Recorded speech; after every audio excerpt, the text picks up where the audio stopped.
بسم اللہ الرحمن الرحیم، السلام علیکم، ویلکم ٹو ان سیشن۔ میں ہوں آسما چودھری۔ آج کے پروگرام میں ایک بار پھر ہم بات کریں گے تبدیلی کے حوالے سے۔ پچھلے 2 ہفتوں سے یہ کچھ بازگشت ہمیں سنائی دے رہی ہے۔ کل ہم نے میاں محمد نواز شریف کا ایک خصوصی انٹرویو بھی کیا جس میں ان سے مختلف سوالات کیے کہ تبدیلی ان کے نزدیک کس طریقے سے آئے گی اور کون سی ایسی آئینی تبدیلی ہوگی جس کو وہ لے کر آنا چاہتے ہیں۔ بہت سارے ان سے سوالات کیے گئے جس میں ان کا یہ کہنا تھا کہ حکومت اپنی حرکتیں ٹھیک کر لے اور اپنے مزاج میں تبدیلی کر لے تو پھر لوگ ان کو تبدیل نہیں کریں گے۔ اگر ایسا نہ ہوا تو پھر بہت کچھ تبدیل ہونے جا رہا ہے، اور ساتھ ساتھ موسم جس طریقے سے تبدیل ہو رہا ہے تو سیاسی موسم بھی کچھ تبدیل ہو جائے گا۔ بہت سی اہم باتیں کی ہیں صدر آصف علی زرداری کے حوالے سے بھی کہ اگر وہ قوم سے معافی مانگ لیں تو معاملات کچھ ٹھیک ہو سکتے ہیں، بہتری کی جانب جا سکتے ہیں۔ آج کے پروگرام میں انہی پوائنٹس پہ ہم بات کریں گے کہ جو میاں نواز شریف صاحب نے اپنے خصوصی انٹرویو کے دوران جو خیالات کا اظہار کیا اور تبدیلی کے حوالے سے، معافی کے حوالے سے وہ بات کرتے ہیں، تو حکومت اس پہ کیا کہتی ہے اور پیپلز پارٹی کا کیا رد عمل ہے، اور کچھ بات کریں گے ری یونیفیکیشن آف جو مسلم لیگ کی ری یونیفیکیشن ہو رہی ہے اس کے حوالے سے بھی ڈسکس کریں گے، اور صدر پرویز مشرف جو سابق صدر رہ چکے ہیں پاکستان کے اور انہوں نے جس طریقے سے واپسی کا اعلان کیا سیاست میں، اس کو ہمارے تجزیہ کار کس نظر سے دیکھتے ہیں۔ میاں نواز شریف کے کچھ ساؤنڈ بائٹس آپ کی خدمت میں پیش کرتے ہیں، اس کے بعد اپنے معزز مہمانوں کا آپ سے تعارف کراتے ہیں۔ ایک ہفتہ پہلے آپ نے ایک سٹیٹمنٹ دیا جس میں آپ نے کہا کہ اگر انہوں نے اپنی حکومت نے حرکتیں ٹھیک نہ کی تو تبدیلی آ کر رہے گی۔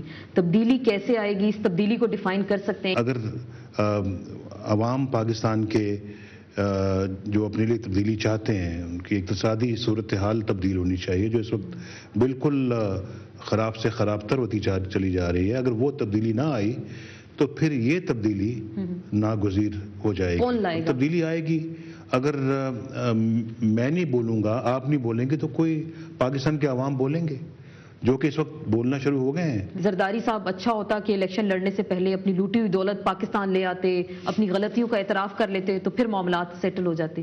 یہ آپ نے ایک معصومانہ خواہش کا اظہار کیا، تو زرداری صاحب ایسی باتیں مان سکتے ہیں آپ کی کہ جس طرح کا مطالبہ آپ نے کیا؟ اس کا اعتراف ہو رہا ہے اور اللہ تعالیٰ بھی معاف کرتا ہے۔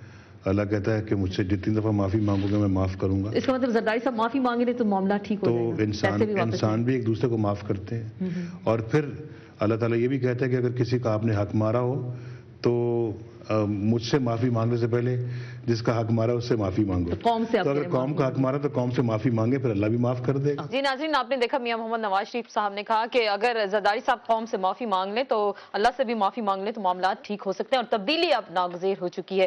آج کے پروگرام میں انہی پوائنٹس پہ بات کریں گے۔ اسٹوڈیوز میں ہمارے معزز مہمانوں نے ہمیں جوائن کیا، ان کا تعارف کراتے ہیں۔ ہمارے ساتھ تشریف رکھتے ہیں سینیٹر فیصل رضا عابدی صاحب، سیاسی مشیر ہیں صدر پاکستان کے، آپ کو ویلکم کہتے ہیں۔ آپ ساتھ تشریف رکھتے ہیں سید کبیر علی واسطی صاحب، سینئر رہنما پاکستان مسلم لیگ ہم خیال کے، آپ کو ویلکم کہتے ہیں۔ آپ ساتھ تشریف رکھتے ہیں صدیق الفاروق صاحب، سینئر رہنما پاکستان مسلم لیگ نون کے مرکزی ترجمان بھی ہیں، آپ کو ویلکم کہتے ہیں۔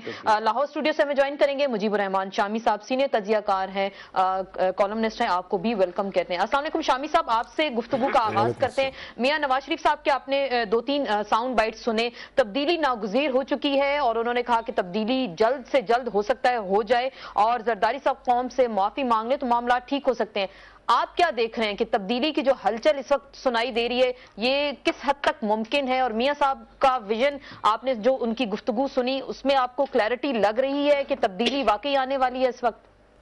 آسما دیکھیں، اسی انٹرویو میں میاں نواز شریف صاحب نے یہ بات کہی تھی کہ وہ ہاؤس کے اندر تبدیلی جو ہے اس کے لیے تیار نہیں ہے کیونکہ وہ ہارس ٹریڈنگ میں الجھنا نہیں چاہتے۔ تو اس کا مطلب یہ ہے کہ ہاؤس کے اندر وہ حکومت کے خلاف عدم اعتماد لانے کی ضرورت محسوس نہیں کرتے۔ پھر ہاؤس سے باہر جو تبدیلی آئے گی وہ کیسے آئے گی؟ آیا وہ اسٹریٹ پاور کے ذریعے آئے گی؟ اور جب اسٹریٹ پاور استعمال ہوگی تو اس کا نتیجہ کیا نکلے گا؟ کیا وہی نتیجہ نہیں نکلے گا جو پہلے نکلتا رہا ہے؟ تو اس جو کچھ میاں صاحب نے کہا ہے اس میں بہت سے خلا ہیں، اور یہ تبدیلی کی خواہش تو اپنی جگہ موجود ہونی چاہیے اور موجود ہے بھی، لیکن تبدیلی کیسے آئے گی اس سوال کا واضح جواب ان کے انٹرویو سے نہیں مل سکا۔ اور جہاں تک تعلق ہے آصف علی زرداری صاحب کے معافی مانگنے کا، تو میرا یہ خیال ہے کہ ہمیں پاکستان میں ایک تمام لوگوں کو یہ موقع دینا چاہیے، خواہ وہ بزنس مین ہیں، خواہ وہ انڈسٹریلسٹ ہیں، خواہ وہ پولیٹیشنز ہیں، کہ وہ اپنے سارے ایسٹس ڈکلیئر کریں اور اپنے حسابات جو ہیں وہ قوم کے سامنے پیش کریں، اور اس کے بعد ایک نئی تاریخ کا اور ایک نئی زندگی کا آغاز کیا جائے. پاکستان میں بہت سے لوگ ایسے ہیں جن کے پاس بیرون ملک دولت موجود ہے. ان میں ہر طبقہ فکر کے، ہر طبقے کے، ہر مکتب کے لوگ شامل ہیں. ان سب کو موقع دینا چاہیے. جس طرح آپ نے دیکھا کہ ابھی یہ حکومت آئی ہے تو اس نے 2% ٹیکس کی ادائیگی پر لوگوں کو کالا دھن سفید کرنے کی اجازت دی. تو اب اسی طریقے سے کوئی ایک ایسی آپ اعلان کریں، اور سپریم کورٹ نے بھی اس طرف اشارہ کیا ہے کہ اگر کوئی ایسا قانون بنا دے قومی اسمبلی، اور جو کچھ لوگوں کے پاس ہے وہ ملک میں لے آئیں تاکہ ہم ایک نیا باب جو ہے وہ کھول سکیں، ایک رقم کر سکتے ہیں. ٹھیک، شامی صاحب ہمارے ساتھ ہی رہیے گا گفتگو کے دوران. فیصل رضا عابدی صاحب آپ سے میں جاننے کی کوشش کروں گی، میاں صاحب کے اپنے خیالات سنیں تبدیلی کے حوالے سے. تبدیلی ناگزیر ہے اور تبدیلی آ کر رہے گی اگر حکومت نے اپنی حرکتیں ٹھیک نہ کی اور زرداری صاحب کے حوالے سے بھی وہ رسپونڈ کریں، معافی مانگ لیں تو معاملات بہتر ہو سکتے ہیں. جب میں آ رہا تھا نا آپ کے پروگرام میں تو مجھے پرائم منسٹر صاحب کی طرف سے ایک میسج موصول ہوا کہ مفاہمت کو مضبوط کرنا ہے، گفتگو جامع کرنی ہے اور احترام کے دائرے میں کرنی ہے. جس کا مطلب آپ رسپونڈ نہیں کریں؟ نہیں، میں کر رہا ہوں نا، آپ کو پھر بھی کر رہا ہوں. اس کی وجہ یہ ہے کہ رسپونڈ کروں گا میں، لیکن میں آپ کو یہ بتا رہا ہوں کہ ہم اس وقت کس صورتحال میں ہیں. کیونکہ میرا نام عابدی ہے نا، میں اس شکنجے میں ذرا مشکل سے آتا ہوں.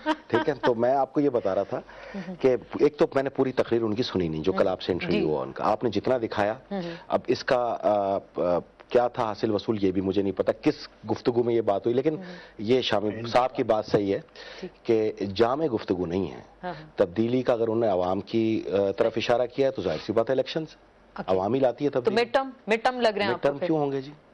تو پھر عوام کی جانب اگر اشارہ کیا اور ساتھ ساتھ وہ کہہ رہے ہیں نا حرکتیں ٹھیک نہ کی تو پھر لوگ ان کو تبدیل کر دیں گے. Action speaks louder than the words. تو اس کا کوئی عمل نظر آنا چاہیے. اگر وہی سمجھتے ہیں کہ لوگ تبدیل کر دیں گے تو لوگ کہاں پر ہیں، کس کے ساتھ ہیں، وہ تو ضمنی الیکشنز میں رزلٹ آتے رہے ہمارے سامنے. کوئی نئی بات تو نہیں ہے. اگر ہم کوئی اتنے ہم لوگ اتنے چور ہو گئے کہ پاکستان میں جتنے الزام 2.5 سال میں ہم پہ لگا دیے، اب تک تو پاکستان سے پیسہ ہی مک جانا چاہیے تھا، ختم ہو جانا چاہیے تھا نا. دوسری چیز میں آپ کو یہ بتاؤں کہ اگرچہ کہ الزامات ہیں، میں تو یہ کہوں گا جی کہ اب Guinness book of world record میں نام آنا چاہیے. جتنی تنقید آصف زرداری صاحب پہ ان 44 چینلوں نے دن 24 میں سے 11 گھنٹے میں کی ہے، یہ نام ریکارڈ پہ آنا چاہیے. اس سے بڑی تنقید نہیں ہوئی پاکستان کی تاریخ میں. اور جتنے صبر و تحمل سے ہم نے برداشت کیا ہے، یہ بھی Guinness book of world record میں آپ کہہ رہے ہیں اس کا آنا چاہیے اور تنقید کی جاتی ہے. کبیر علی واسطی صاحب آپ بھی نقاد کہلاتے ہیں، زرداری صاحب سے بھی بالکل، ان سے بھی میں بات کروں گی، ان سے بھی جواب لوں گی. آپ نہیں اس پہ جواب کریں گے؟ بعد میں بول رہا ہوں. آپ بھی مفاہمتی پالیسی پہ نہیں، میں مفاہمت تو خیر مفاہمت تو اللہ ہی کرے گا. ہم خیال سے تعلق. چلے میں کرتا ہوں، ہو سکتا ہے رابطے میں ہوں آپ کے ساتھ. نہیں کوئی رابطے میں نہیں ہے. دیکھیں بات یہ جو میاں صاحب نے تبدیلی کے حوالے سے بات کی ہے تو وہ تو میرے خیال میں قوم کی آواز ہے، وہ نقارہ خدا ہے. وہ کیا ہے، مڈ ٹرم ہے یا مڈ ٹرم ہے، یہ پھر بتا دینا کہ ان ہاؤس. وہ اگر آپ اس وقت انتخابات کراتے ہیں تو مسائل جو ملک میں موجود ہے وہ حل نہیں ہوتے، اور وہ جو نئی حکومت بنے گی وہ بھی اسی عذاب میں پھنسے گی کہ جو مسائل ہیں. مسائل یہ ہیں کہ مالی بحران ہے بہت بڑا، مہنگائی ہے، بے روزگاری ہے، پھر یہ انٹرنل اور ایکسٹرنل تھریٹ ہے، جیسے ڈرون اٹیکس ہو رہے ہیں آج ایک دن میں 3 ہو رہے ہیں. اب تو نیٹو والے بھی آ کے واضح مارنا شروع کر دیتے ہیں، اس کے بعد کارروائی کرتے ہیں سب. تو یہ ٹارگٹ کلنگ ہے. اور اس کے بعد جو بے چینی ہے وہ اتنی ہے کہ جس کی حد کوئی لوگ، یہ زبان خلق ہے. تو اس کا مطلب تبدیلی آ کے رہے گی. اب کیسے آئے گی؟ میاں صاحب جو تبدیلی کی بات کرتے ہیں وہ آئینی اور جمہوری بات کرتے ہیں، وہ تو انسٹرومنٹ آئین میں ہے ہی نہیں. آئین میں کوئی گنجائش نہیں ہے تبدیلی آنے کی. تو 2-3 طریقے سے تبدیلیاں آئی ہیں جو ماشاء اللہ کے بغیر آئی ہیں. نو کانفیڈنس وہ کی ایک بات تو کریں یہ ہے، نہیں وہ تو ہے ہی نہیں، وہ تو نو کانفیڈنس ہو ہی نہیں سکتا. اور اگر تبدیلی اس طریقے سے آئے تو بیسک تبدیلی نہیں ہوگی. تو بیسک تبدیلی لانے کے 2-3 چیزیں ہوئی ہیں دنیا میں جو تاریخ کے حوالے سے بات کرتا ہوں. ایک تبدیلی ہے نور محمد تراکی، جب افغانستان میں آئے تو وہ جلوس اس نے نکالا، عوام کا بہت بڑا جلوس تھا ان کے ساتھ. اور انقلاب، وہ جو عوامی انقلاب کی بات ہوتی ہے نا، عوامی انقلاب کی نہیں کر رہا ہوں،